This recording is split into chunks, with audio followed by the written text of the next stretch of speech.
If you ever trusted a family member blindly, this story will make you rethink every smile, every hug, every promise. I am Imani Washington. I am 32 years old, and just yesterday I buried my husband Marcus. He was a soldier. He was my everything. The morning after the funeral, I came home to find my in-laws changing the locks to my house.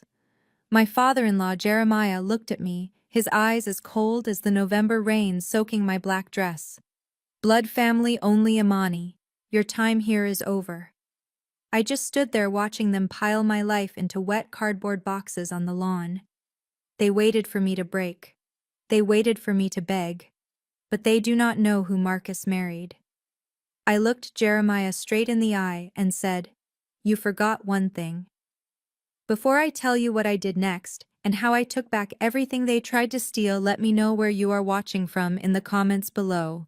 And please hit like and subscribe if you have ever had to fight for what is rightfully yours.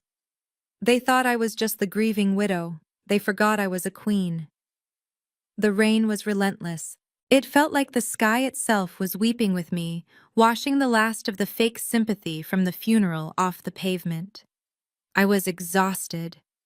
The kind of exhaustion that sinks into your bones deeper than sleep could ever reach. Marcus was gone. The ceremony was a blur of uniforms, folded flags, forced hugs from people who barely knew him, and the stoic, almost smug faces of his family. My car engine clicked off, plunging the driveway into silence, broken only by the rain and another sound, a metallic grinding scrape. I looked up. My heart stopped. Under the small porch light, a man I did not recognize was drilling into the deadbolt of my front door. My door. The one Marcus and I painted high-gloss black just last summer. Standing over the locksmith holding a large black umbrella was Trevor. Trevor. My sister-in-law Denise's husband. The slick white financial advisor who always looked at our home like it was an asset waiting to be liquidated. He saw me and did not even flinch. He just smiled a thin reptilian smile. "Imani," he said, his voice casual as if he had been waiting for me. "You're back." I stepped out of the car, the rain instantly plastering my hair to my face. "Trevor, what are you doing? Who is this man?" The drilling stopped. The locksmith, looking uncomfortable, glanced between us. The front door opened, but it was not the locksmith who opened it. It was Jeremiah Covington, my father-in-law. He stood in the doorway of my home, framed by the warm light from the hall, wearing his Sunday suit, as if he were the owner. Beside him, clutching her pearl necklace, was my mother-in-law, Rosalind. "He's here on our authority," Jeremiah boomed. His voice was built for pulpits or courtrooms, a voice used to commanding and crushing. Authority. I clutched my keys so tight they dug into my palm. "This is my house. Marcus and I—" "Marcus is gone." Jeremiah cut me off. He stepped onto the porch, forcing me to look up at him. He was a large man, imposing. He loved reminding everyone of his presence. The house, the assets, everything reverts to the Blood family now. It's a Covington matter, not a Washington matter. Rosalind nodded, her face a mask of pinched performative grief. "It's what's proper, Imani. We have to protect our son's legacy." Protect his legacy? I stared at them, the exhaustion replaced by a cold, rising anger. "By locking me out the day after his funeral." Trevor finally spoke up, stepping closer, his voice reasonable. "We're just securing the property, Imani. Legally, with Marcus deceased, his share of the estate is in probate. And as his father," he motioned to Jeremiah, "is the executor, we simply cannot have complications." "Complications?"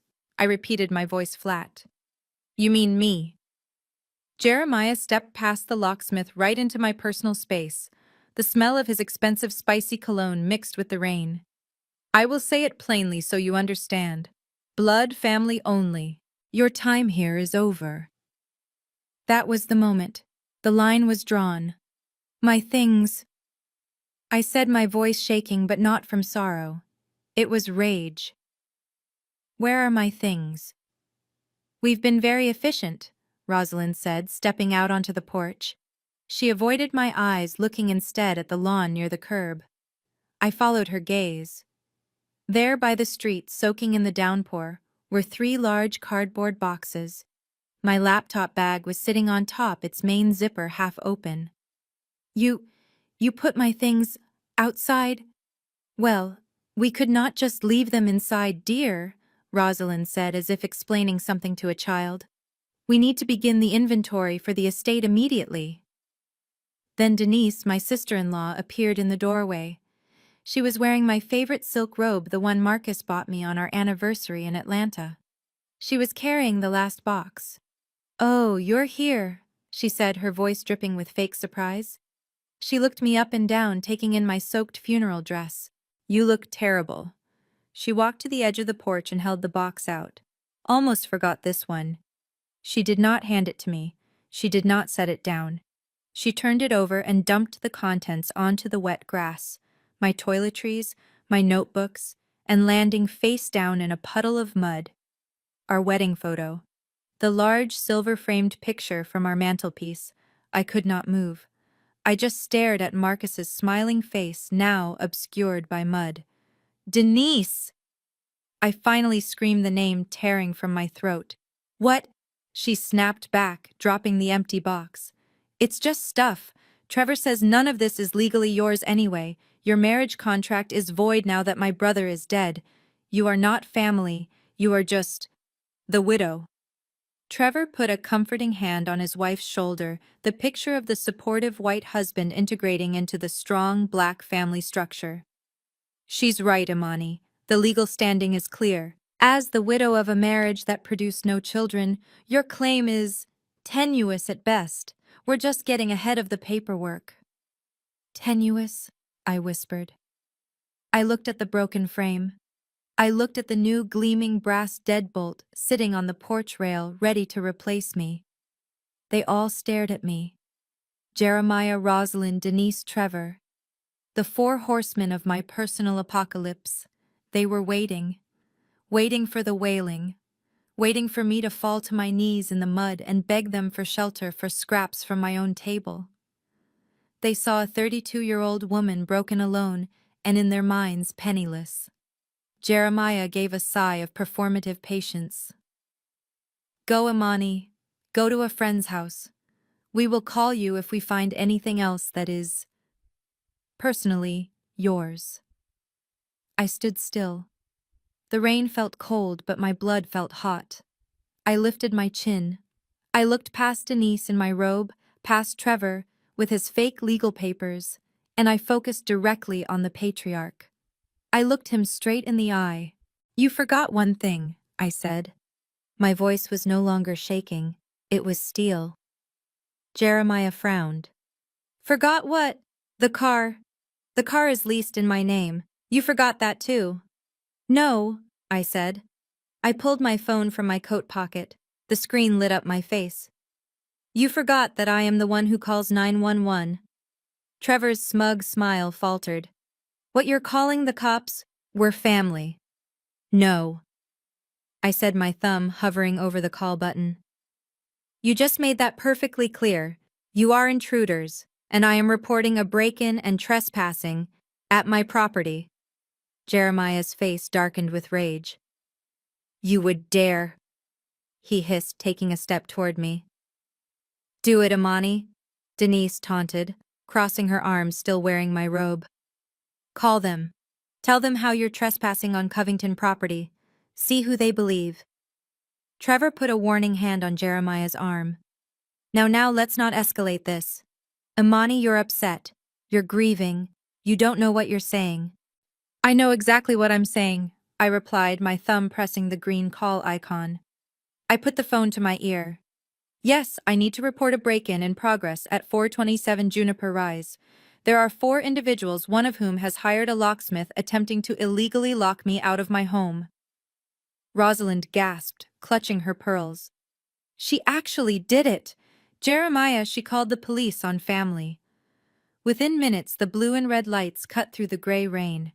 2 patrol cars pulled up to the curb right behind my car. The in-laws stiffened. The locksmith had already backed away, holding his tools, looking like he wanted to disappear. Two officers got out. One was an older, heavy-set white officer, Officer Miller. The other was a younger, sharp-looking black officer, Officer Reed. Officer Miller approached, his hand resting on his belt. "Ma'am, sirs, we got a call about a disturbance, a break-in." Before I could speak, Jeremiah stepped forward, activating his concerned patriarch persona. "Officer, thank you for coming, but this is a terrible misunderstanding." Trevor immediately slid in beside him, all smooth confidence. "Officers, my name is Trevor Hayes. I'm the family's financial advisor." He gestured to Jeremiah. "This is Jeremiah Covington. This was his son's home. His son Marcus, a decorated soldier, was just buried yesterday." Officer Miller's expression softened slightly. "Our condolences, sir, but this lady," he gestured to me, "called 911.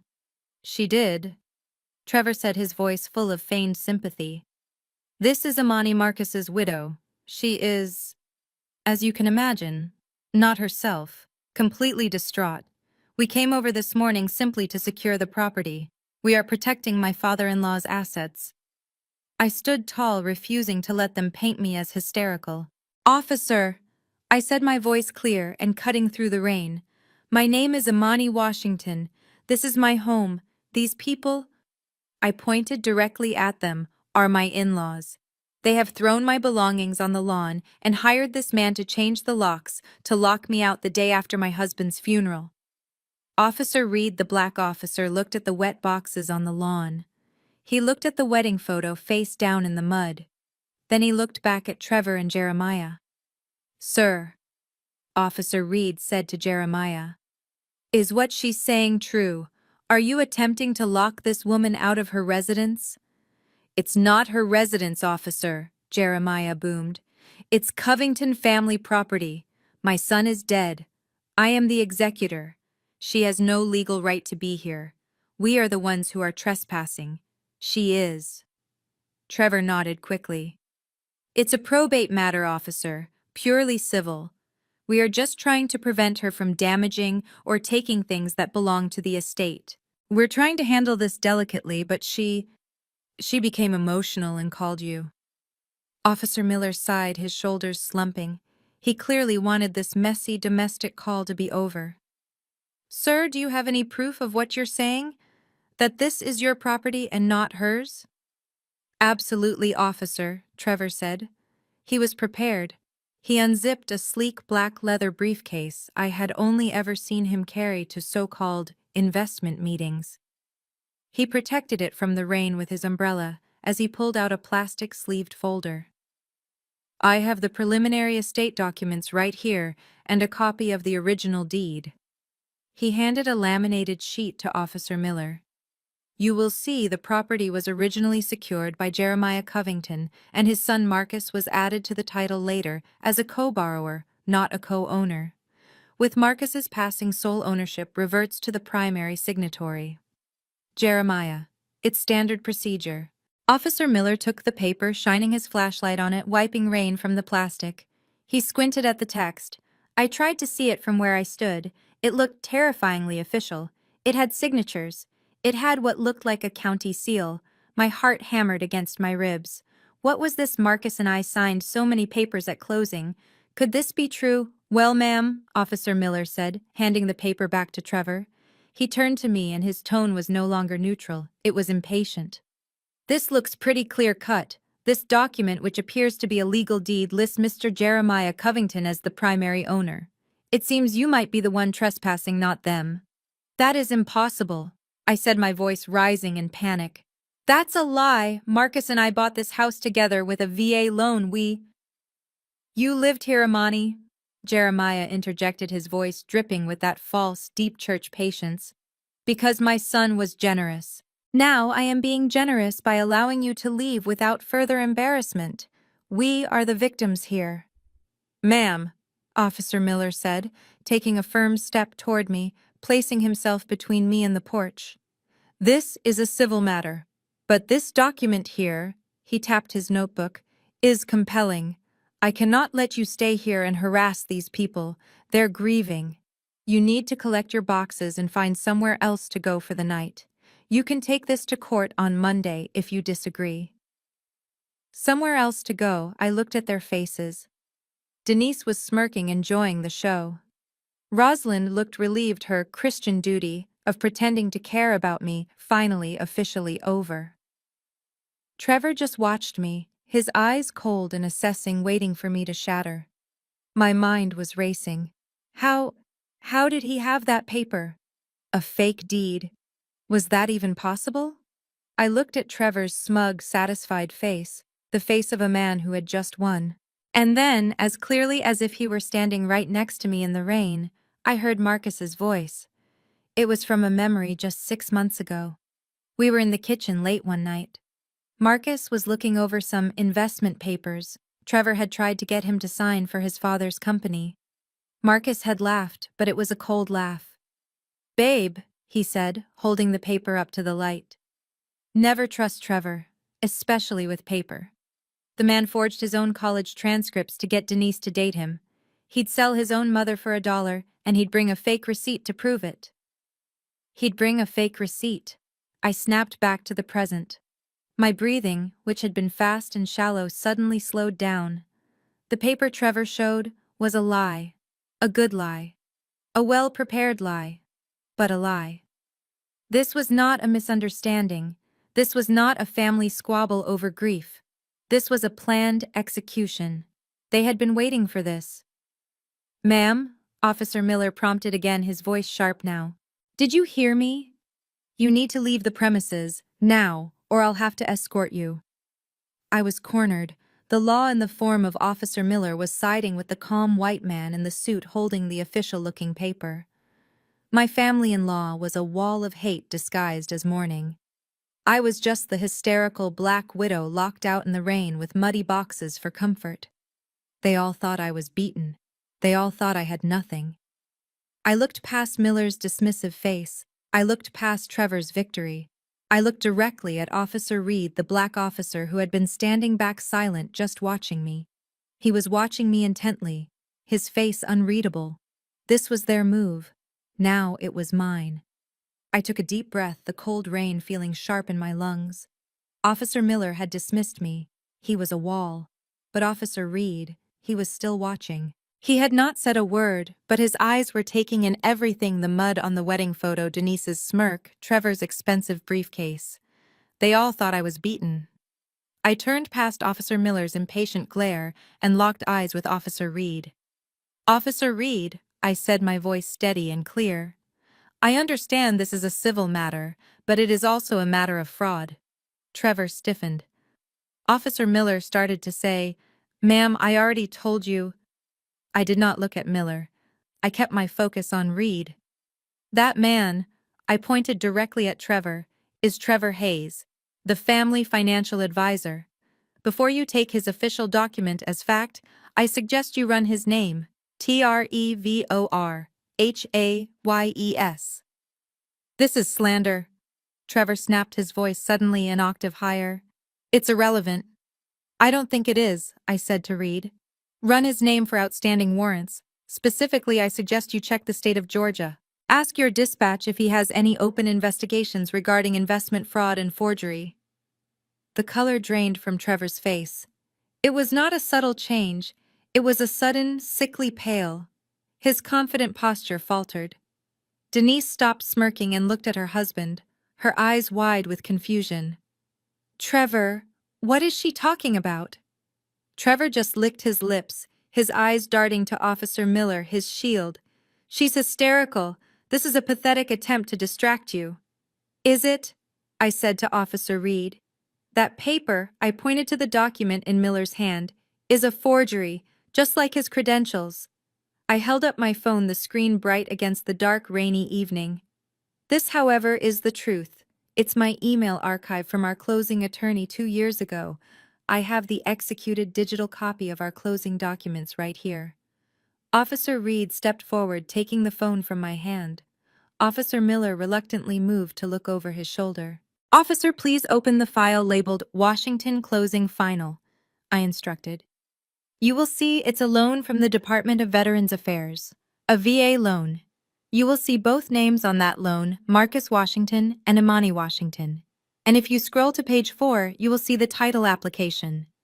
Reed silently scrolled, his face illuminated by the screen. He looked over the PDF. He saw the official VA letterhead. He saw the signatures.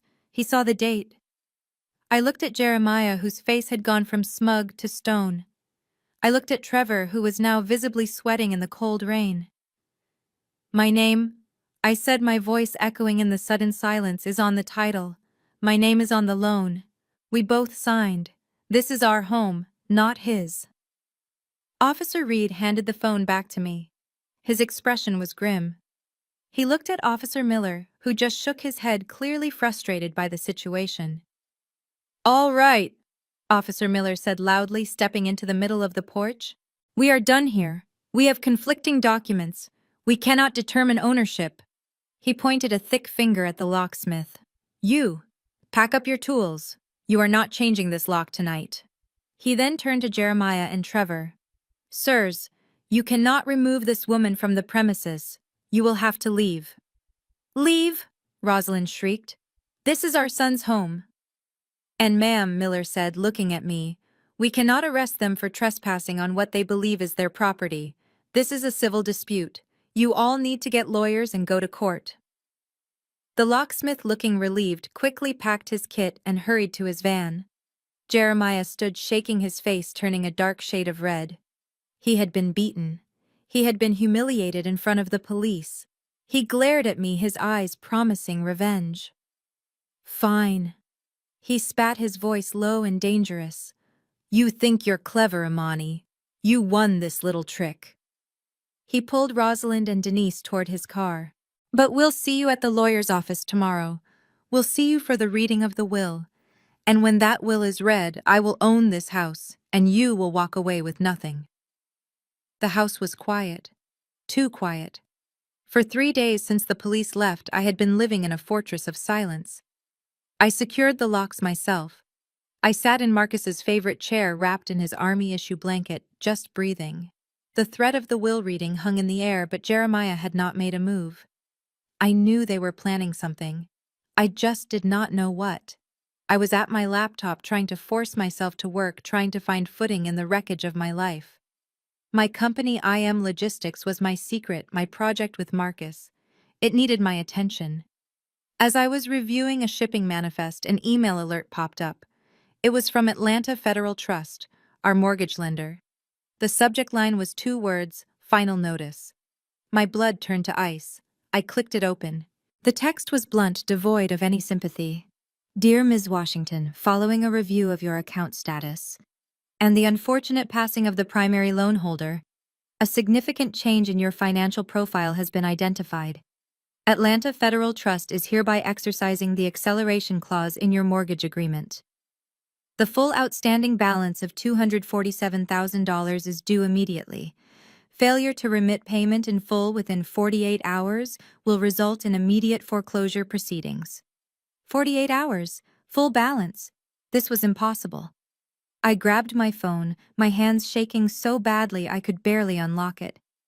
We had never missed a payment. Never. This was a mistake. I navigated the cold automated menu of the bank. Representative, I need to speak to a representative. Finally, a tired-sounding man answered. Atlanta Federal Trust, this is David. How can I help you? My name is Imani Washington, I said, trying to keep my voice even. Account number 477 Juniper Rise. I just received a foreclosure notice. This is a severe error. My payments are current. I heard him typing. Yes, Ms. Washington. I see the account. His voice was professionally flat. I'm very sorry for your loss, ma'am. We were notified of Mr. Marcus Washington's passing. Yes, he was my husband. I said, my patience thin. But I am the co-owner. I am on the loan. I am fully capable of continuing the payments. There is no reason to accelerate the loan. There was a pause. Ma'am, David said, his voice hesitant. The loan was primarily secured using Mr. Washington's military income. With that income source terminated, we had to reassess the co-borrower's ability to pay. My ability? I have my own income. I have a business. Yes, ma'am, our underwriters reviewed that, he said. We received a full financial update. Let me see the file. Yes, it was provided by the Covington Estates financial advisor, a Mr. Trevor Hayes. The name hit me like a physical blow. Trevor. Trevor Hayes. I repeated, my voice barely a whisper. What update did he provide? Well, David said clearly, reading from a screen. Mr. Hayes provided documentation stating that your personal declared income last year was insufficient to carry the loan on its own. He also provided a profit and loss statement for your registered business. I am Logistics. My company. I gripped the phone. What did he say about my company? According to the documents we received, IM Logistics LLC has reported zero net profit for the last 3 quarters and is listed as, let me see, non-operational and insolvent. Ma'am, without Mr. Washington's income, and with your own business having no value, you have no verifiable source of income. The bank cannot risk an unsecured loan. The acceleration is standard procedure. I was silent. I could not breathe. Zero profit, insolvent, non-operational. It was a lie. A devastating, calculated, and brilliant lie. Trevor had gone to the bank behind my back, using his authority as the family advisor, and painted me as a destitute widow. He had fabricated financial reports for my own company. He was not just trying to take the house at the will reading. He was making sure that by the time the will was read, I was already homeless, already broken, and already desperate enough to sign anything he put in front of me. Ms. Washington, David the bank agent asked into the silence. I'm here, I managed to say. The notice stands, he said, his professional tone returning. You have 48 hours to pay the full amount. I'm truly sorry, but this is a business matter. The line clicked. I stared at the wall. They had just declared war, and they had fired the first real shot. I sat there, the dead phone in my hand, the echo of David's voice in my ear. Insolvent. Zero profit. Non-operational. It was a financial assassination. Trevor had crafted a perfect narrative of a destitute, incapable widow. He created the crisis. And right on cue, my phone rang again. I looked at the screen. The name flashed, Rosalind. My blood did not just run cold, it froze. This was not a coincidence. This was the second wave of the attack. First the hammer, now the soft cooing voice of concern. I let it ring twice, my mind racing, piecing together the plan. They triggered the foreclosure, waited just long to let the panic set in, and now they were calling to offer the rescue. I pressed the speakerphone button, placing the phone on the desk. Hello, Rosalind. Imani. Oh, praise the Lord, you answered, child. Her voice was a thick syrup of fake sympathy. It was the same voice she used at church picnics, the one that meant she was about to pass judgment disguised as a blessing. I was just sitting here, my heart just breaking for you. Oh, child, I am so worried. Are you Rosalind? I said, my own voice flat dead. Of course I am. We all are. I just heard. Oh, it's just the worst news. I played along, my knuckles white on the armrest. What news is that? The bank, she half whispered as if it were a terrible secret. Trevor. You know, he keeps such a close eye on all the family finances. He's just a godsend. He saw the notice from Atlanta Federal Trust. Oh, Imani. Foreclosure. After just burying my precious son. It is just too much. It is too much for one person to bear. So they did call the bank first. They set the trap, and now they were pretending they just discovered it. He told us, Rosalind continued, her voice catching in a practiced sob. He said, Mother, poor Imani is going to be out on the street. And Jeremiah, well, Imani, my husband, has such a big Christian heart. I almost laughed. Jeremiah's heart was as small and hard as a diamond. He was very upset with you, Imani, she said, her tone shifting slightly, a note of reprimand slipping in. Calling the police on your own family. In your time of grief. It was shameful. It truly hurt him. Get to the point, Rosalind, I said. The fake sympathy snapped back into place. The point, dear, is that Jeremiah, despite his hurt feelings, does not want to see his son's widow made homeless. It wouldn't look right. People talk. It would be a stain on Marcus's memory. She was worried about appearances. Of course. So, she cooed. Jeremiah wants to help you. He is willing to forgive you for your outburst. Forgive me. I repeated the word, tasting like ash. Yes, dear. He is the only one who can fix this. He has a very, very strong relationship with the president of the bank. They play golf. He can make this entire problem just disappear with one phone call. I waited. I knew it was coming. The price. One call, Rosalind said, and he can have them stop the foreclosure. He can have them restructure the loan. In his name, of course, to protect the family. All he needs is a simple sign of good faith from you. Good faith, I said. That's right. He just needs to know that you are ready to stop all this fighting. He needs to know you are going to be part of the solution, not the problem. Trevor has already drawn up a small document. It's just a formality. A quitclaim deed, he called it.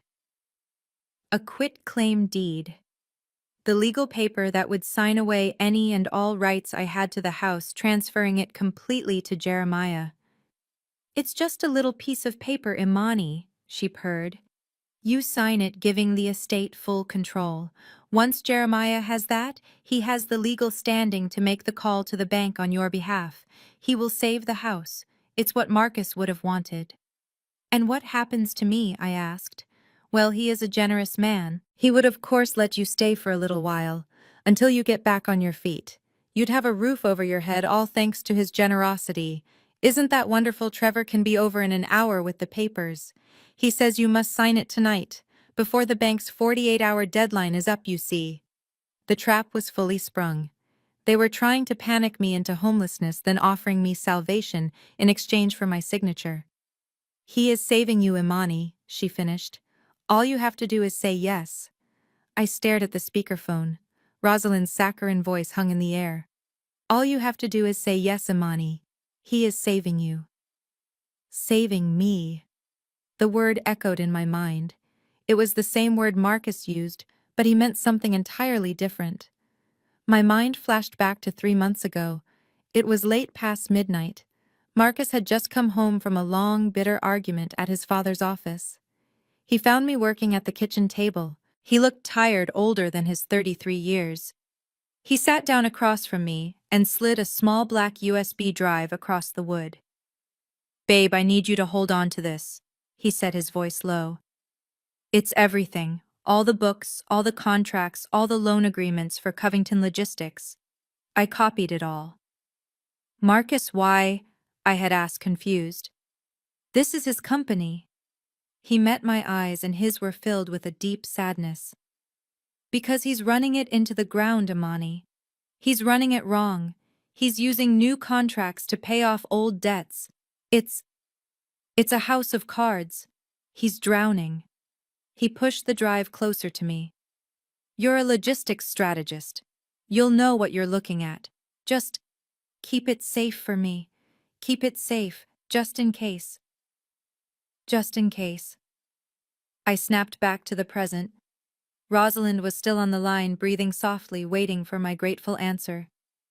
Imani, dear, are you there? I finally understood. This was not a rescue. This was a shakedown. This was an ambush. They created a fake crisis, my insolvency, to force me to sign away my rights to the house. They were not worried about my 48-hour deadline. They were worried about theirs. They were the ones who were insolvent, not me. They were not trying to save the house. They were trying to steal it before the will was read. They needed it. They were desperate. And they assumed I was too panicked, too stupid, and too broke to see the truth. They thought I would sign anything for a roof over my head. Imani, did you hear me? Trevor is on his way over. He has the papers. Rosalind's voice was getting shrill, impatient. I picked up the receiver from the speakerphone. I held the cold plastic to my ear. "Rosalind," I said, and my voice was so calm, so devoid of panic it surprised even me. "Tell Trevor not to bother." There was a confused silence on the other end. "What? What do you mean, Amani? You must sign. This is your only chance. The deadline, child, the bank." "That's not your concern," I said, my voice like ice. "You, Jeremiah, Denise, and Trevor, you have made a terrible mistake. Do not call this number again." "But Amani, you are throwing your life away. You will be on the street." "Goodbye, Rosalind." I hung up the phone. The silence in the house was heavy, but it was no longer the silence of fear. It was the silence of focus. They thought I was insolvent. They thought I was broke. They thought I was a grieving, stupid little girl. They had spent so long underestimating me that they had built their entire plan on it. I turned back to my laptop. The threatening email from Atlanta Federal Trust was still open. Full outstanding balance due $247,000. 48 hours. I closed the email. I opened a new secure browser tab. I did not go to the small local business bank where Trevor had found my insolvent decoy account. He was an amateur. I am a professional logistician. I build redundancies. I went to the international bank that handled all my real shipping contracts. I logged into the true banking portal for IM Logistics. The one Trevor Hayes, with all his financial advising, had no idea existed. The balance page loaded. It was not zero. It was not non-operational. It was healthy. It was strong. I opened another tab. I logged into my Atlanta Federal Trust mortgage account. The accelerated balance glared at me. $247,000. I clicked Make a Payment. My fingers moved quickly over the keys. I selected my real business account as the source. I clicked Pay Other Amount. I typed in the full outstanding balance, $247,000.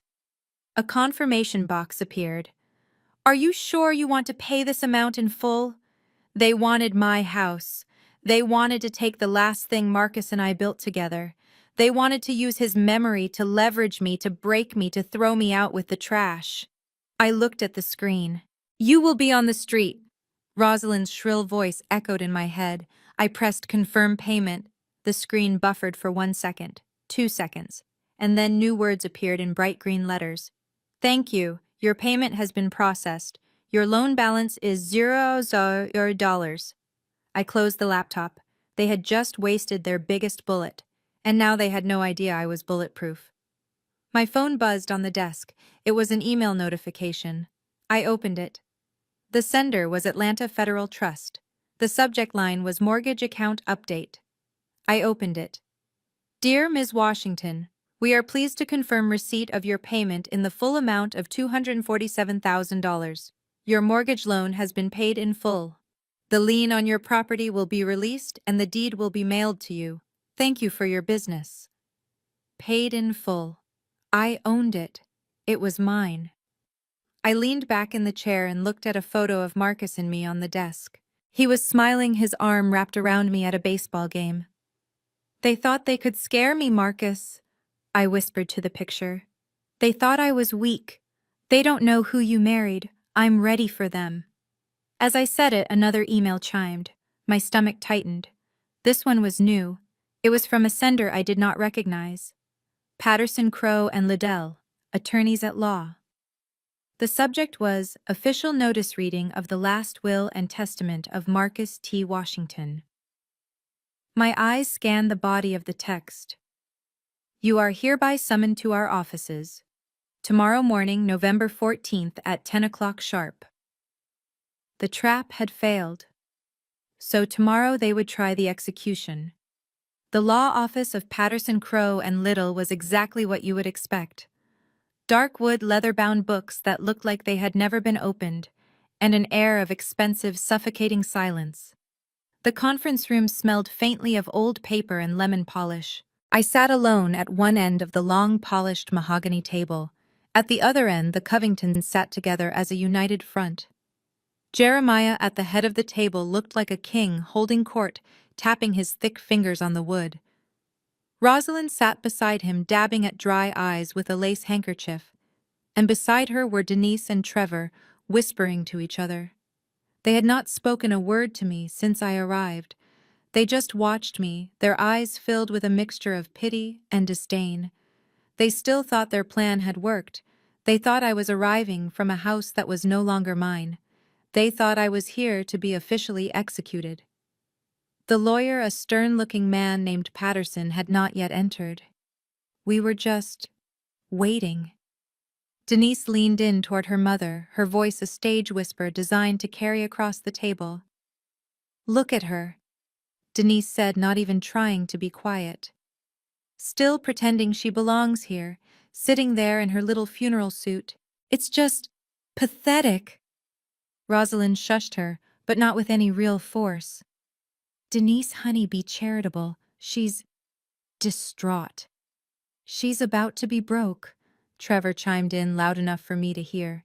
He adjusted his silk tie and smiled at his wife. "Just be patient, baby. The lawyer is just getting the final paperwork. It will all be over soon." Jeremiah finally looked at me, his gaze heavy and cold. He did not look angry anymore.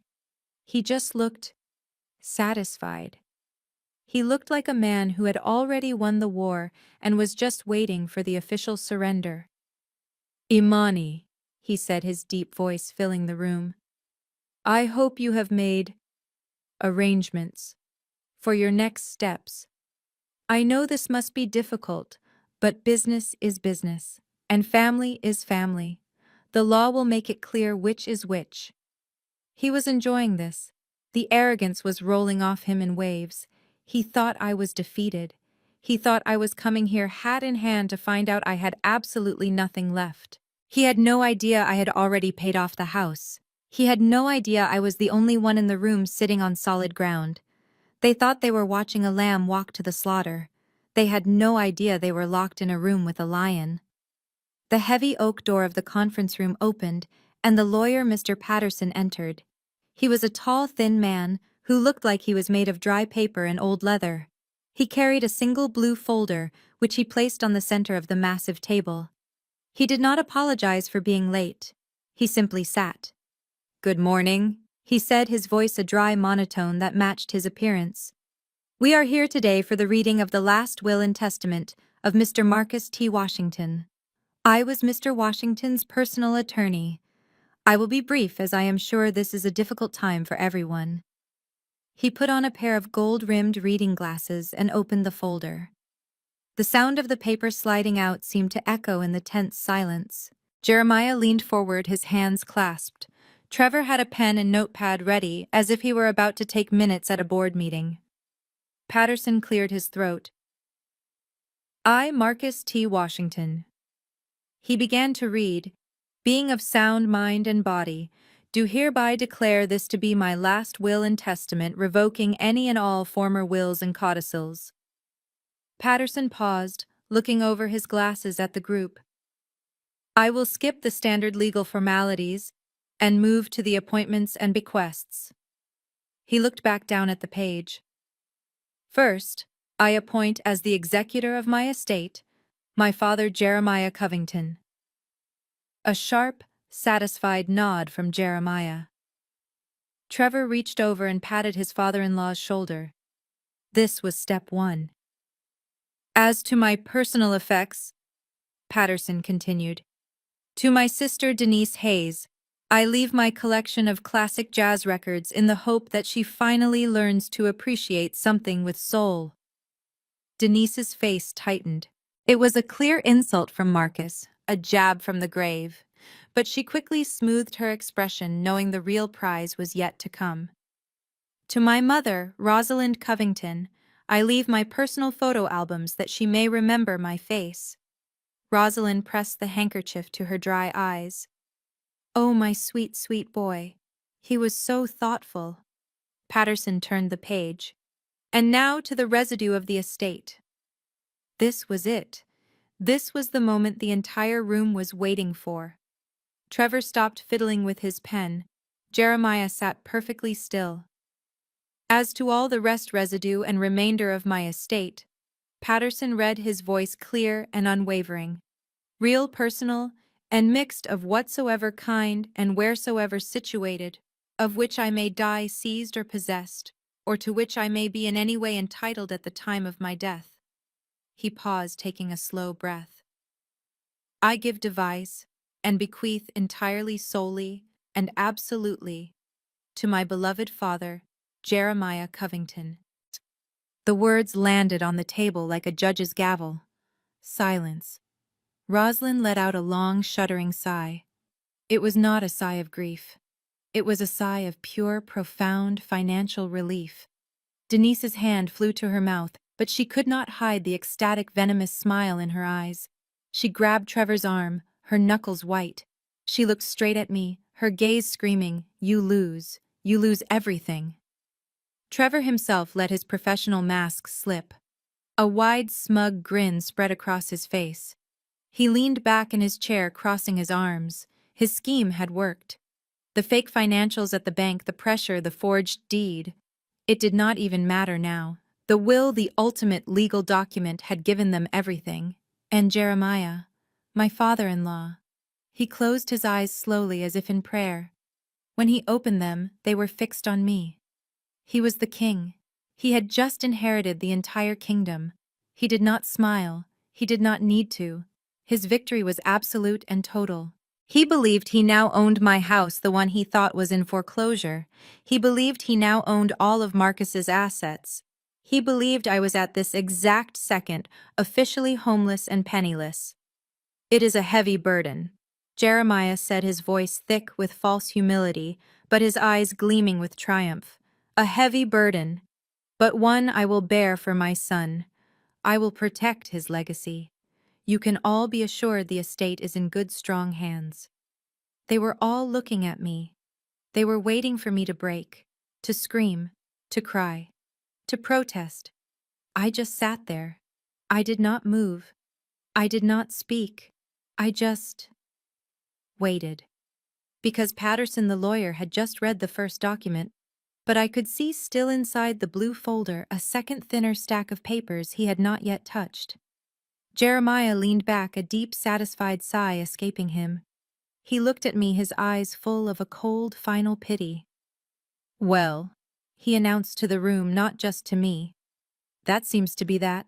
A tragic but clear resolution." He turned his powerful gaze to the lawyer. "Mr. Patterson, I will have my financial advisor, Mr. Hayes, coordinate with you immediately to begin securing the estate's assets, starting with the house, of course." Trevor flashed a predatory grin, clicking his pen. "I'll have the paperwork ready this afternoon, Jeremiah. We'll start with the house and then the bank accounts." Denise, who had been vibrating with suppressed excitement, finally let out a high-pitched, relieved laugh. "Oh, Daddy, this is such a relief. We were so worried. Now we can finally handle Marcus's things properly." She looked directly at me, her smile a poisoned dart. "I guess you'll really need to make those arrangements now, won't you, Imani?" I said nothing. I just kept my eyes on Mr. Patterson. Mr. Patterson had not moved. He had not closed the blue folder. He simply looked at Jeremiah over the rim of his glasses, his expression unreadable. "Mr. Covington," the lawyer said, his dry voice cutting through their celebration, "please do not get ahead of yourself. I am not finished." The smug atmosphere in the room evaporated. Jeremiah's heavy brow furrowed. "Not finished. You read the will. It's done. I am the executor. I am the sole beneficiary of the estate." "You are the beneficiary of the will," Mr. Patterson corrected, his voice precise, "and the executor of the probate estate. However, Mr. Washington possessed several significant assets that by law do not pass through a will." He let that sink in. "These are called non-probate assets. Their distribution is governed by separate legal contracts, and they supersede any instructions written in the document I just read." Trevor, the financial advisor, suddenly looked alert, leaning forward. Non-probate assets. He repeated, a flicker of uncertainty in his voice. You mean like a joint checking account? A 401k? He was trying to calculate to minimize the damage. Those are usually minor. Not always, Patterson replied. He reached into the blue folder and pulled out the second thinner stack of papers. The first and by far the largest of these assets, he said, is Mr. Washington's service members' group life insurance, the SGLI. The air was sucked out of the room. Jeremiah's eyes widened. Rosalind let out a small, sharp gasp. They knew exactly what that was. This was not a minor account. This was the soldier's payout. Denise's greed was immediate and ugly. She blurted out, "The insurance? How much? How much is it?" Mr. Patterson looked down at the document. As an active-duty soldier who died while in service, Mr. Washington held the maximum coverage allowed by law. The policy's death benefit is $500,000. $500,000? Rosalind whispered, her hand flying to her chest. She looked at Jeremiah, her eyes wide with frantic, sudden joy. This was more than the house. This was more than they had dreamed of. This was salvation for Jeremiah's failing company. Jeremiah sat bolt upright. The mask of the grieving father was gone, replaced by the hungry eyes of a predator. 500,000, he breathed. He then smiled a broad, triumphant smile. And as the executor and sole beneficiary of the estate, that money comes to me. It is part of the estate. That's right, Trevor chimed in, nodding vigorously, confirming his father-in-law's claim. The estate is the beneficiary. It all goes to Jeremiah. You are incorrect, Mr. Hayes, Patterson said, his voice flat.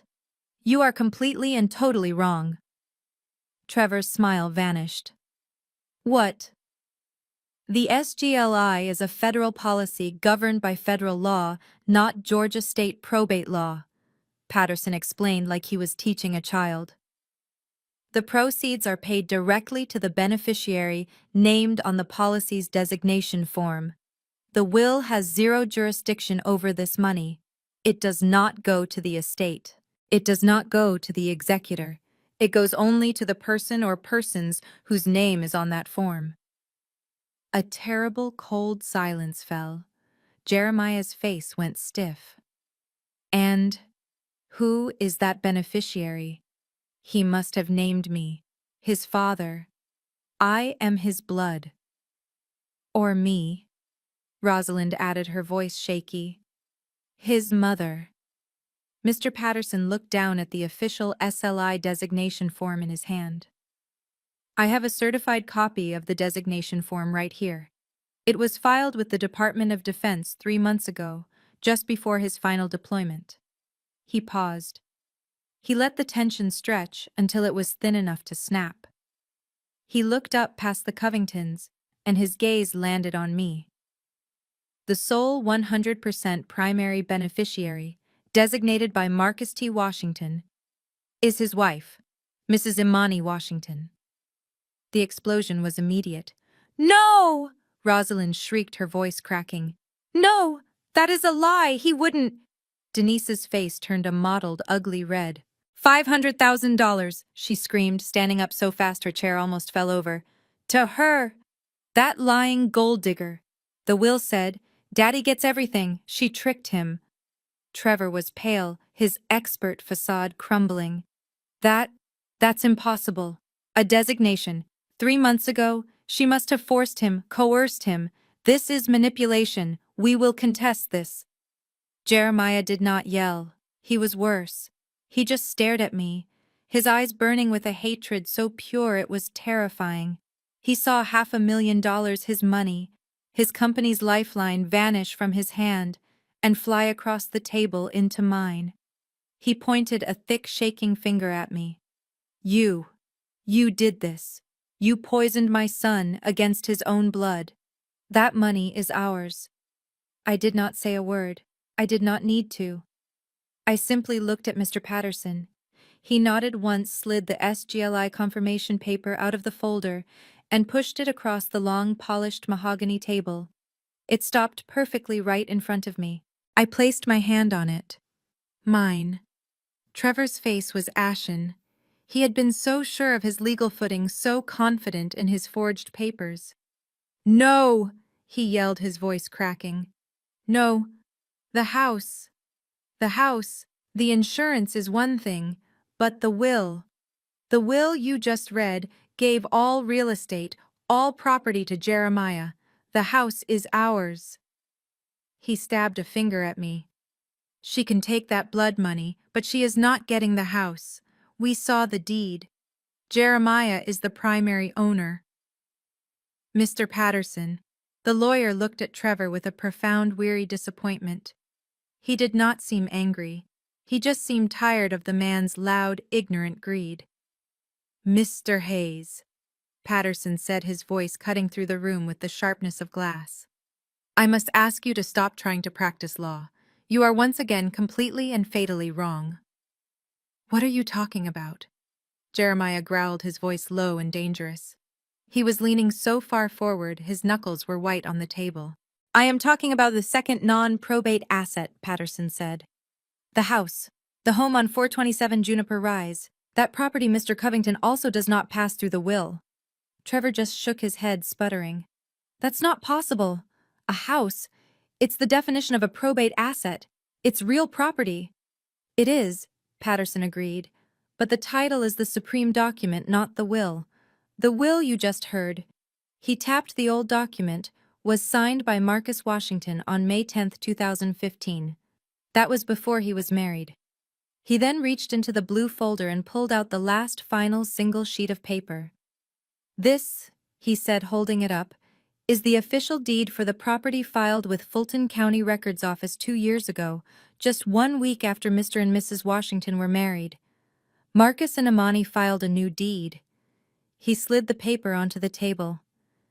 "They changed the ownership. The property was held as joint tenancy with right of survivorship." The Covingtons just stared at the paper. They did not understand the legal term. They just knew from Patterson's tone that it was a weapon. What does that mean?" Rosalind whispered, her face pale. Patterson looked directly at Jeremiah. "It means, Mr. Covington, that you are not the owner. It means the paper Mr. Hayes showed the police was either obsolete or more likely a complete fabrication." Trevor made a small choking sound. "Joint tenancy with right of survivorship," Patterson continued, his voice a monotone, "is a legal structure. It means that when one co-owner passes away, their share of the property does not go to their estate. It does not go into probate. It is not governed by their will. By operation of law, at the very instant of Mr. Marcus Washington's death, his 50% share was automatically and immediately transferred to the other joint tenant." He paused, letting the full weight of the words land. "The house," he concluded, "belongs 100% to Mrs. Imani Washington. The will which gave you all real property has no real property to give. You, Mr. Covington, have inherited nothing but your son's record collection and his old photo albums. The $500,000 is hers. The house is hers. The estate is empty." The conference room was dead quiet. The Covingtons were frozen, their faces a mask of stunned, grotesque horror. It was Denise who broke first. Her face twisted, the shock turning into a raw, primal rage. "No!" she shrieked, the sound tearing through the quiet office. "No, she is a liar!" She lunged across the table, her hands clawed, trying to grab the papers I was holding. "You bitch! You gold-digging, manipulative bitch! He was our brother. That is our family's money. You forced him. You tricked him." Trevor had to grab her around the waist, hauling her back as she thrashed and sobbed. "She gets nothing. We will sue her." Jeremiah did not yell. He rose slowly from his chair. He was trembling, but not from sadness. It was rage. His face was a dark, dangerous purple. He pointed a thick, shaking finger at me, ignoring his screaming daughter. "You think you won," he hissed, his voice low and terrifying. "You enjoy that money. You enjoy that house. But you will never know a moment of peace in it. You have that pathetic little company, don't you? I Am Logistics. He smiled. It was the scariest thing I had ever seen. I built the logistics business in this city. I own this city. I will grind your little company into dust. I will make sure you never sign another contract. I will bleed you dry. You will have nothing left. This is not over. This has just begun. The victory in that conference room was 2 weeks ago. 2 weeks and the sweet taste of justice had already turned to ash. The war had just changed fronts. It moved from the lawyer's office to my office. The headquarters of IM Logistics was a small leased space with 2 desks and a wall of whiteboards. It was my sanctuary. It was the company I had built with Marcus, the one thing that was entirely ours. And Jeremiah was burning it to the ground. My phone was pressed tight to my ear. "Michael, please," I said, trying to keep my voice steady professional. "We have handled your West Coast routes for 18 months. We have never had a single delay. You know the quality of our service." On the other end of the line, Michael Henderson, a man I had shared lunches with, sighed. It was a heavy, apologetic sound. "Imani, I know," he said. "You're the most reliable partner I have. But I'm looking at a proposal right now and I can't ignore it." My stomach tightened. I knew what was coming. A proposal from who, Michael?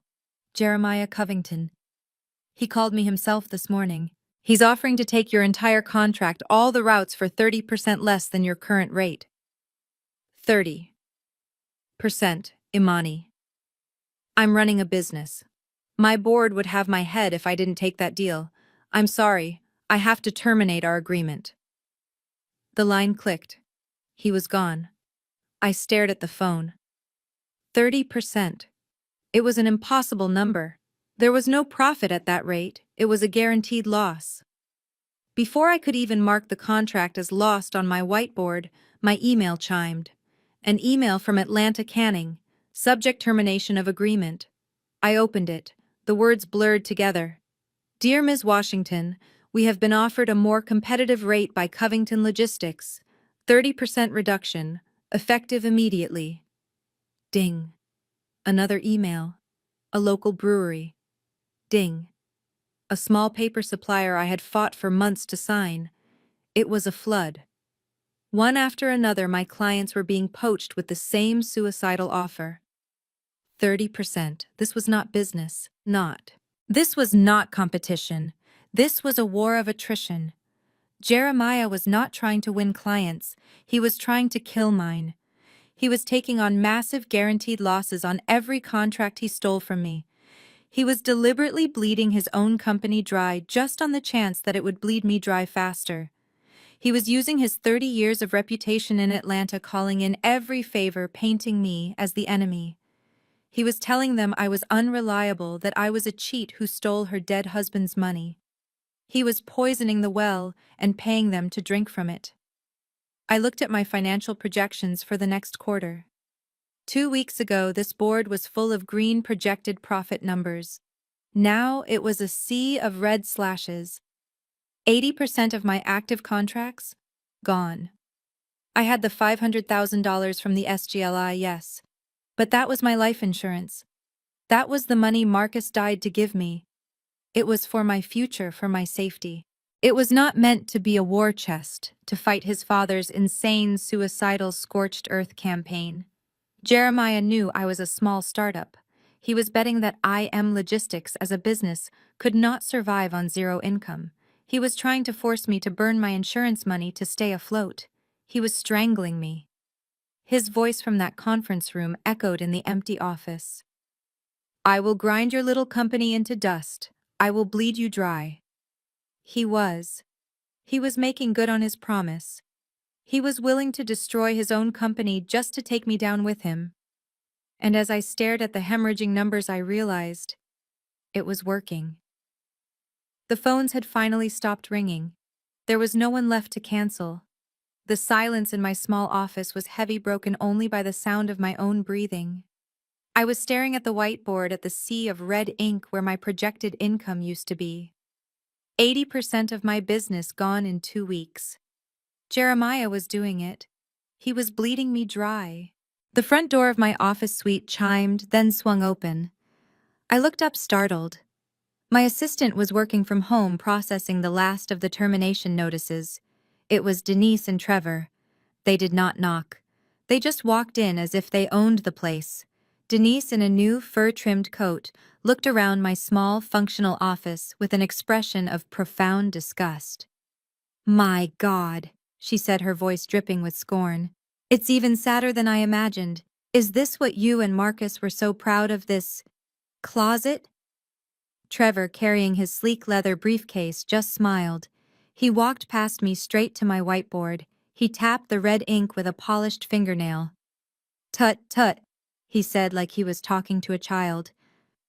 "That is a lot of red, Imani. That looks terminal. Father-in-law is certainly making a statement, is not he?" "Get out," I said. My voice was low, tired, but cold. "You are trespassing." "Am I?" Trevor turned his face a mask of fake concern. "We are not here to trespass, Imani. We are here as an act of mercy." Denise laughed a sharp, ugly sound. "Mercy, that's a good one, Trevor. He's a saint, my daddy is." "He is," Trevor insisted, taking the chair opposite my desk without asking. He clicked open his briefcase. "He has made his point. He has demonstrated quite clearly that you cannot and will not operate in this city without his approval. He has taken your clients. You are, for all intents and purposes, insolvent." Insolvent. That word again. The same lie he told the bank. Only this time he had spent 2 weeks and a fortune of his own money to make it true. He slid a single piece of paper across my desk. It was a simple one-page document. A purchase agreement. "What is this? That," Trevor said, "is the most generous offer you will ever receive. Jeremiah has authorized me to buy out IM Logistics. The company name, the server, the desks, the whole sad affair. He is offering you $10,000. Cash. $10,000 for my company, for the future Marcus and I had planned. It was not an offer. It was the final humiliation. It was the toe of his boot on my neck." I stared at the paper. I could not form words. Denise leaned forward, planting her hands on my desk. She was enjoying this, her eyes bright with venom. "Take the deal, Imani," she hissed. "Take the 10 grand and get out. It's more than this dump is worth. It is certainly more than you are worth." She looked at me, her smile twisting. "You're done. You're bleeding out and you know it. Daddy cut your throat in the market and you're just too stupid to lie down and die. That $500,000 windfall you stole, you'll burn right through it trying to fight him. He will never stop. He will follow you to every city and ruin you." "She is right," Trevor said, his voice calm and reasonable, the good cop to her bad cop. "This is your only exit ramp. This is your white flag. Take the 10,000. Take your blood money and get out of Atlanta. Go start over somewhere new. You cannot win against Jeremiah Covington in his own city." Denise picked up a pen from my desk, my pen, and tapped the signature line on the paper. "Sign it, Imani. $10,000. You can be on a bus to, I do not know, Alabama by nightfall. It is the best deal you are ever going to get." They both stared at me, their faces identical masks of triumph. They had me. I was cornered, strangled, and my company was worthless. They were offering me scraps. I looked at the insulting offer. I looked at their smug, victorious faces. And I remembered the USB drive.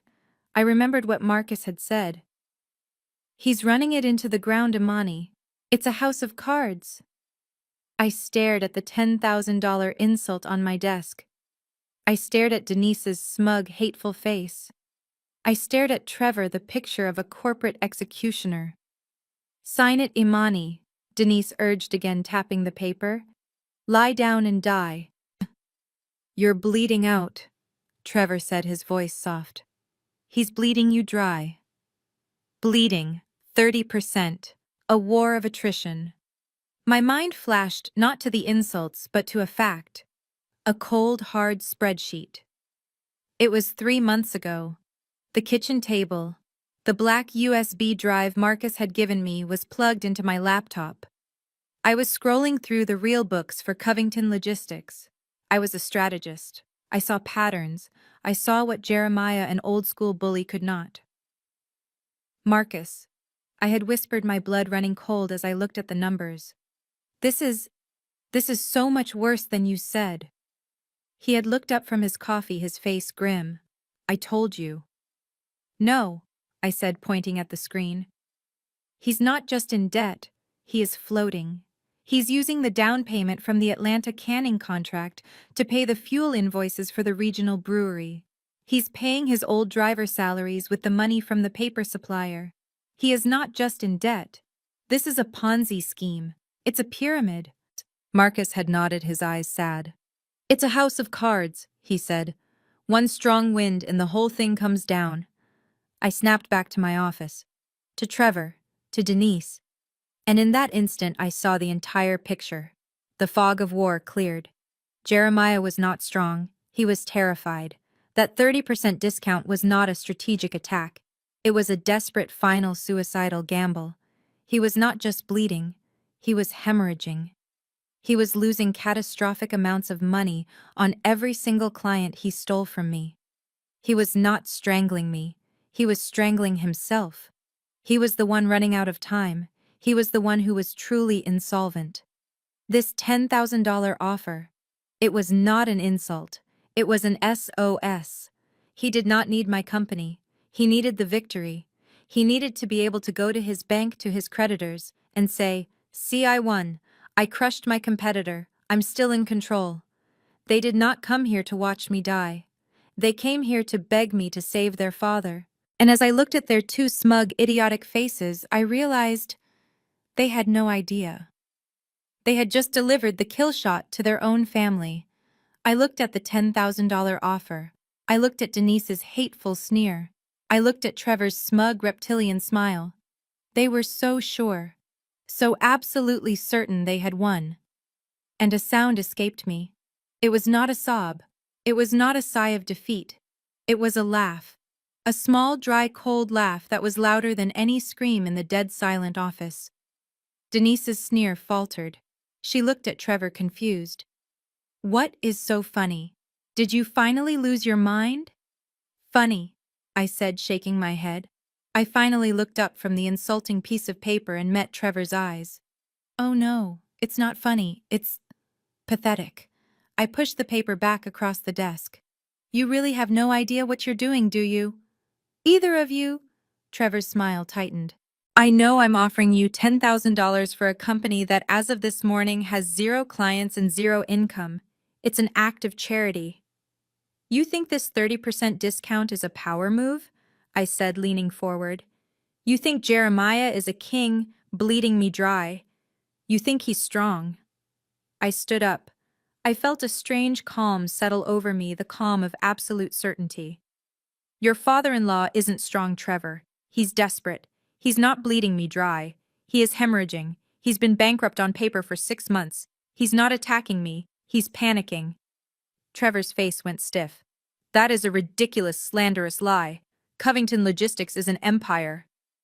"Covington Logistics," I said, walking to my whiteboard, "is a house of cards, a pyramid scheme.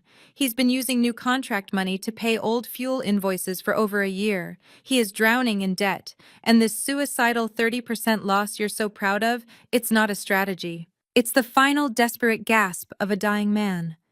He's not trying to kill my company. He's trying to fool his own bank into thinking he's still a player. And you two idiots just walked in here and told me everything I needed to know." Denise looked confused. "What are you rambling about, you crazy?" I turned to them. "You've been so busy trying to destroy IM Logistics.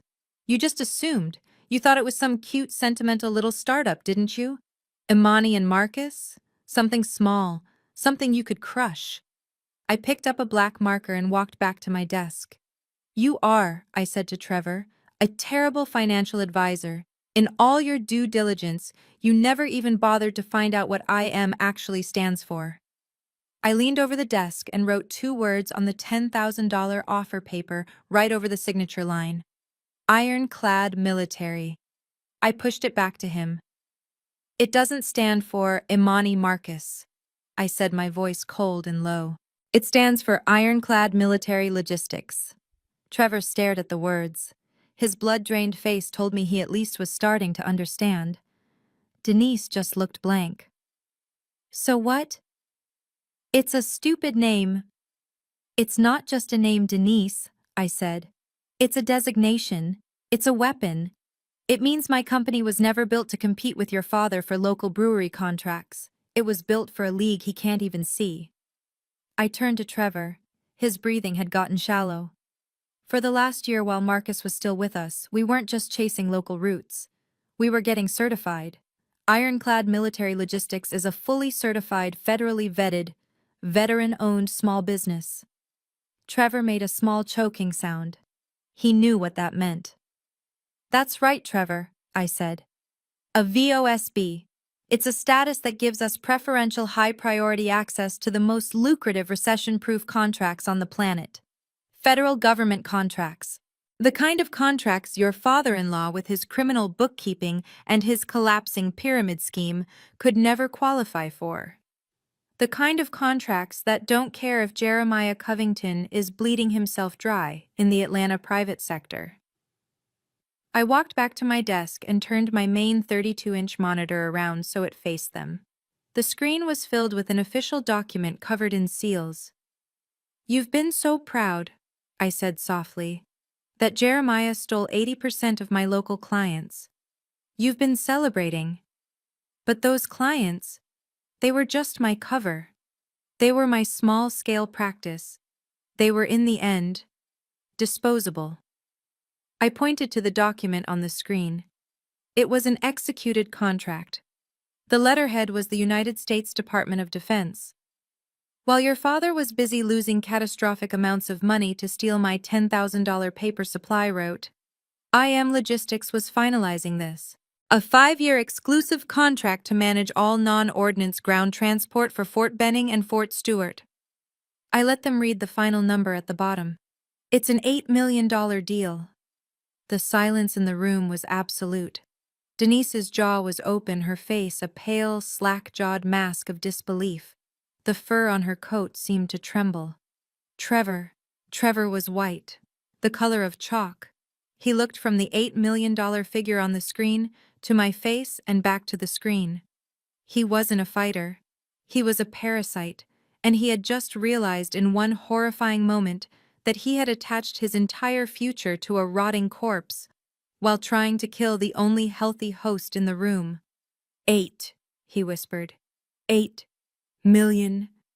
Trevor was choking, literally choking on the air. He stumbled back, his eyes wide with a horror that was almost comical. 8 million, he said again, a hoarse whisper. That can't, but Jeremiah. Jeremiah is finished, I said, my voice cutting him off. And you helped me finish him.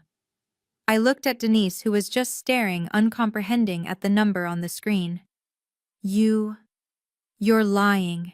You're lying. Am I? I said. I walked back to my desk and picked up my phone. Let's review, shall we? Your father has been running a Ponzi scheme for a year. He was already drowning in debt before Marcus died. That USB drive Marcus gave me, it was a complete record of his financial crimes. Trevor sank into the chair he had so arrogantly taken just minutes before. He looked like he was going to be sick. He needed a miracle, I continued, or he needed a scapegoat. When he couldn't steal my house, he decided to kill my company. But this war, this 30% discount, it was the most idiotic, most desperate, most suicidal move he could have made. I began dialing a number on my phone. While he was hemorrhaging cash he didn't have, I said, to steal my $10,000 contracts. My real contract, the $8 million one, was clearing its final review with the Department of Defense, and this morning it was publicly filed. It became a public record. Denise looked at Trevor, her voice a terrified squeak. Trevor, what does that mean? Trevor just stared at the floor, muttering, Oh my God, oh my God. It means, I said, that your father's bank saw it. The same bank that holds the loans on every truck, every warehouse, and his own house. They saw that a new veteran-owned $8 million logistics company had just become the biggest player in their city. And they looked at their other client, Jeremiah Covington, who was suddenly recklessly taking on massive financial losses to fight a war he couldn't possibly win. I held my phone in my hand ready. The bank panicked, I said. They finally saw the pyramid scheme. They saw the house of cards for what it was. And at 10 o'clock this morning, they called his loans. All of them. He had 2 hours to cover his entire line of credit. He could do it, Denise stammered, trying to believe it. He's Jeremiah Covington. He's broke, Denise, I snapped. Of course he couldn't pay. Jeremiah Covington officially defaulted on his entire commercial debt portfolio at 12:01 p.m. today.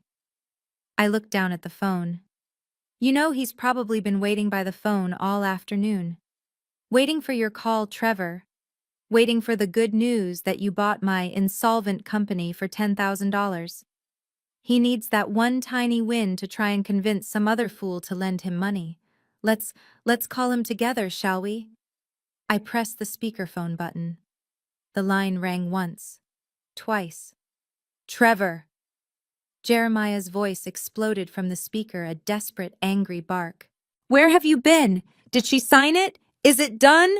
Trevor just sat there paralyzed, his mouth opening and closing like a fish. I leaned down to the phone. Hello, Jeremiah. This isn't Trevor. This is Imani. The silence on the other end was absolute. I could hear his sharp, panicked breathing. You, he finally whispered. What have you done? I'm calling about the $10,000 offer for my company, I said, my voice clear and cold. It is rejected. You fool, he started to rage. But I have a counteroffer, I continued, cutting him off. I just heard the terrible news about your default. Such a shame. Atlanta Federal Trust, the same bank you tried to set on me, they were so upset about your bad debt. So they did what all good banks do. They sold it. They auctioned off your entire defaulted, worthless debt portfolio this afternoon to the highest bidder. I let the silence hang for 3 seconds. Denise was crying now, silent tears streaming down her face. Trevor was rocking back and forth. Who? Jeremiah's voice was a dead, hollow sound. Who bought it? I Am Logistics did, I said. Or as you'll come to know us, Ironclad Military Logistics, an $8 million federally backed corporation. We bought it all, Jeremiah. Every truck, every warehouse, the loan on your house, all of it. No, he whispered. No, you can't. I am your bank now, Jeremiah, I said. I own you. And unlike you, I am not willing to talk. I am not being merciful. I am calling your loan. I am foreclosing. I am seizing everything. I ended the call. I looked at the 2 shattered, pathetic people in my office. Get out, I said. Get out of my building. 1 month later, the Atlanta air was cold, but the sun was bright. It shone directly on the large, gaudy gold leaf lettering of the Covington Logistics sign, and then it glinted off the crowbar. With a high-pitched scream of metal tearing from brick, the giant letter C tilted sideways, held only by a single bolt. A construction crane high above whirred, taking up the slack on its harness. Down on the street, on the public sidewalk across from the building they had once owned, the Covingtons stood. They looked small. They were not a family. They were a scattered, broken group of refugees. Jeremiah stood apart, his hands rammed deep in the pockets of his old overcoat. He was not wearing one of his powerful tailored suits. He looked rumpled. He just stared up, unblinking, watching the sign, his name being surgically removed from the skyline. Rosalind was weeping. Not the performative, lacy handkerchief sobs of the lawyer's office, but ugly, raw, choking sobs. Her makeup was ruined. Her hair was a mess. Jeremiah, she kept pleading, grabbing his arm. Jeremiah, do something. Make them stop. Go in there and tell them who you are. He did not answer. He did not even look at her. He just watched the O come loose. Denise was vibrating with a panic so intense it looked like a sickness. Her fur-trimmed coat was gone, replaced by a simple jacket. "Daddy?" she demanded, her voice a shrill squeak. "Daddy, why are you just standing here? Call the bank. Call somebody. Trevor." She whirled on her husband. "Trevor, you're the financial expert. You have to fix this. This is illegal." Trevor just stared at the ground. He looked like he had not slept in a month. His face was pale, his eyes hollow. It's legal, Denise," he muttered, his voice dead. "It's all legal. She owns the debt. She's the bank. It's a foreclosure. It's binding." "What good are you?" Denise shrieked, slapping his arm. "What good have you ever been?" A man in a sharp suit holding a clipboard emerged from the building, ignoring them completely. He barked an order to the crane operator. "Easy. I want that whole sign down in one piece. It's going to be scrapped." Rosalind let out a howl. "Scrapped, Jeremiah. He is scrapping your name." A sheriff's deputy, who had been standing by to keep the peace, finally walked over to them. He was not unkind, but his voice was firm. "Folks, I need you to move along. You cannot stand here." "Move along." Jeremiah finally spoke. His voice was not a boom. It was a dry, cracking rasp. That was my building." "I know who you are, sir," the deputy said, his face impassive. "And I have a legal order here. The bank," he corrected himself. "The new creditor, Ironclad Military Logistics, has taken possession. You are officially trespassing." As he spoke, another car pulled up. A different man got out, this one holding a blue-covered legal document. He looked at the shattered group and then at the deputy. "Is this them, the Covingtons?" The deputy nodded. The man walked up to Jeremiah and Rosalind. "Are you Jeremiah and Rosalind Covington, residents of 14 Gable Ridge Drive?" Rosalind, confused by this new attack, just nodded. "Yes. What is it? What now?" The man handed the blue document to Jeremiah. "This is a notice of eviction for your personal residence. The property at 14 Gable Ridge was listed as secondary collateral against the defaulted business loans now held by Ironclad Military Logistics. The new creditor is seizing the asset. You have 24 hours to vacate the premises." The world stopped. Denise, who had been yelling at Trevor, froze. Her head snapped around. What did he say, vacate 14 Gable Ridge? That's home." Rosalind's sobs hitched and died in her throat. She looked at the paper in Jeremiah's hand. "The house, our house where we live." She turned to her husband, her eyes wide with a new, dawning animal terror. "Jeremiah, he's talking about our home, not just the company, our home." Jeremiah just stared at the paper. His hand was shaking. He looked up at the man. He looked at the deputy. He looked at the crane, which was now lowering the giant golden C of his name onto a flatbed truck. He had lost his company. He had lost his name.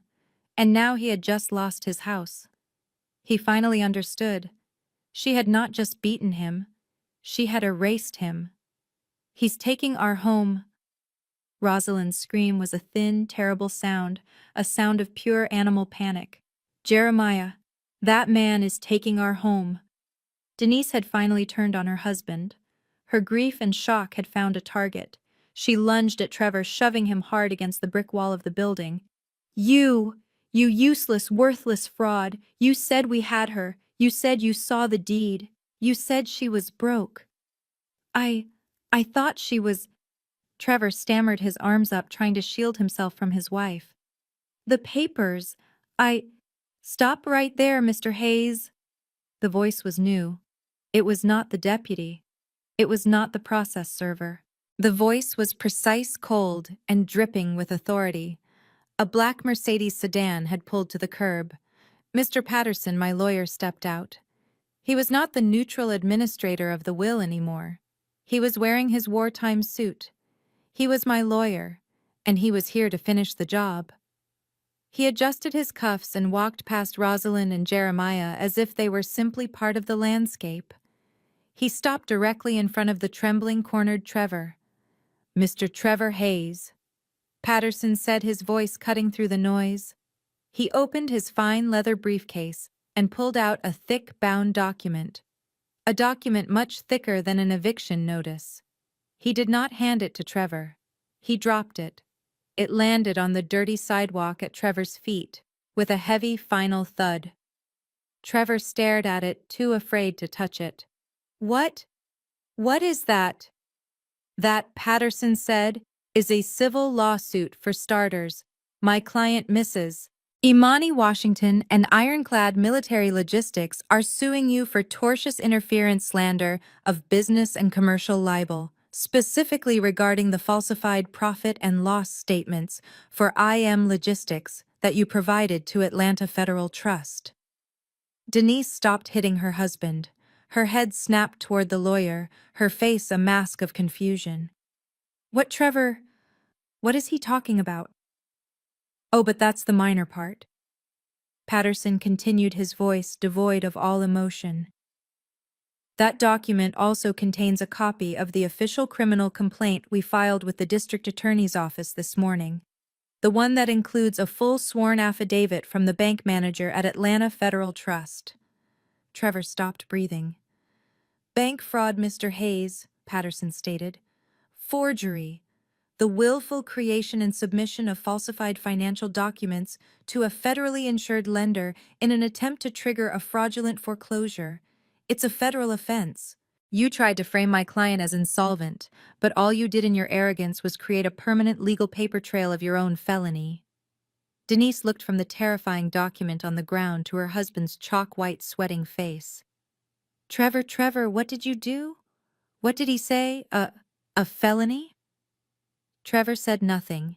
He slid down the brick wall, his legs giving out, and landed in a sitting position on the pavement, his head in his hands. He was done. Rosalind's sobs hitched and died. Her family, her home, her daughter's successful husband, her entire world had just detonated in the span of 5 minutes. And then there was Jeremiah. He had not moved. He had not reacted to the lawsuit. He had not flinched at the words federal prison. He was just staring. He looked past the lawyer. He looked past his weeping wife and his ruined, hysterical daughter. He looked at the flatbed truck across the street. The crane operator, unaware of the human tragedy, had just lowered the final letter, the N of Covington, onto the truck bed. The arrogance was gone. The rage that had promised to grind me into dust was gone. The fire in his eyes had been extinguished, leaving only cold, dead embers. He had bet everything. He had bet his company, his home, his son's legacy, and his family's future, all on a single core belief that I, Imani Washington, was weak, stupid, and alone. He had been wrong. He slowly, mechanically turned his back to the building. He did not look at his wife. He did not look at his daughter. He did not look at his son-in-law, who was now weeping into his hands on the sidewalk. He just started to walk. "Jeremiah," Rosalind cried out. "Jeremiah, where are you going? Don't leave us." He just kept walking, an empty suit, a broken old man. He walked past the deputy, past his own car, and just kept going down the street, an erased man with nowhere left to go. The office was the same, but everything had changed. The heavy, dark, oppressive curtains that Jeremiah loved were gone. I had them burned. Sunlight, bright and unfiltered, streamed through the floor-to-ceiling windows, illuminating the vast, empty space. It caught the grain of the massive mahogany desk. My desk. I stood by the glass, watching. Far below on the street, life went on. People were walking, cars were moving. They had no idea a war had been fought and won right above their heads. High on the building's facade, a team of installers on a crane were anchoring the final letter. It was brushed steel, not gaudy gold. It was strong, clean, and permanent. The new sign was up. Ironclad Military Logistics. It covered the fresh brick scars where the name Covington had been ripped away. I turned from the window. The office was empty except for one thing. I walked to the desk and picked up the only item I had placed on it. It was the large silver-framed photo from my mantelpiece, the one Denise had thrown face down in the mud. I had cleaned the frame myself. I had replaced the shattered glass. Marcus's smile in his uniform was bright, his arm wrapped tightly around me. We looked so happy, so unsuspecting. I traced the silver edge with my thumb. They really thought I was just the grieving widow, I whispered to the picture. They thought I was weak. They thought I was just the complication. The girl who cried in the rain. The one they could just throw out with the trash. A small, tired but powerful smile touched my lips. They forgot who you married, Marcus. You didn't marry a victim. You married a logistician. You married a strategist. I placed the photo back in the center of the desk, facing me, facing the new seat of power. They tried to steal our house. They tried to erase our company. They were trying to erase you. I took a deep breath. But I protected it. I protected our legacy. It is safe now. We are safe. The installer's crane began its descent. The job was done. I walked around the massive desk and looked at the large black leather CEO chair, Jeremiah's chair. I finally sat down in it. I ran my hands over the smooth arms. It fit perfectly. I turned the chair, leaving the past behind me, and faced the future. I faced the window. I faced the entire Atlanta skyline. It was not a city that had beaten me. It was a city that was waiting, and I was ready to run it. This story is a powerful reminder to never underestimate a person who seems quiet or broken. The Covingtons saw a grieving widow. They failed to see the meticulous strategist Marcus had married. They relied on loud, arrogant bullying, while Imani relied on quiet, lethal preparation. True strength isn't about the noise you make. It's about the ironclad moves you execute when no one is watching. Their fatal error was assuming her grief made her weak. It only made her focused. Have you ever had to fight back against someone who underestimated you? Share your story of sweet justice in the comments below.